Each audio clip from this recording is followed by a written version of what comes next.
Hi hello good morning అందరికీ నమస్కారం. ఇప్పుడు నేను కల్కి సినిమా చూడడం జరిగింది. Only one word, out standing, mind blowing, భలే భలే.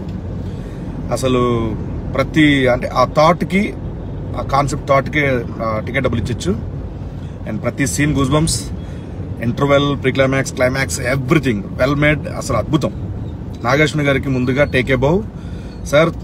మీకు ఎంత అభినందించినా, ఎంత ప్రశంసించినా చాలా తక్కువ. ఎందుకంటే ప్రేక్షకులు మీకు అతి త్వరలోనే కలెక్షన్ రూపేణా మీకు ఆ ప్రశంసలు వస్తాయి. అండ్ అలాగే ప్రభాస్ గారి screen presence mind blowing. And ప్రతి క్యారెక్టర్ సర్ప్రైజ్ క్యారెక్టర్స్ ఉన్నాయి. నేను స్పాయిల్ చేయను, మీరు థియేటర్కి వెళ్ళి అది మీరు అనుభవించాలి. అండ్ మ్యూజిక్ ఆర్ఆర్ అన్ని top notch. And Ashwatthama Amitabh Bachchan గారు ఈ సినిమాతో ఆయన మళ్ళీ రీబోర్న్. ఎప్పటికి గుర్తుండిపోయే సినిమా ఇది. అందరూ చూడదగ్గ సినిమా. మీరు సినిమాకి వెళ్ళిన తర్వాత డెఫినెట్గా పైసా వసూలు మూవీ. తెలుగు సినిమా, భారతదేశ సినిమా గర్వించదగ్గ సినిమా. అందరూ చూడదగ్గ సినిమా. Fantastic, mind blowing. అన్న మీకు ఎలా అనిపించింది చూసారా నాతో పాటు? Super super super.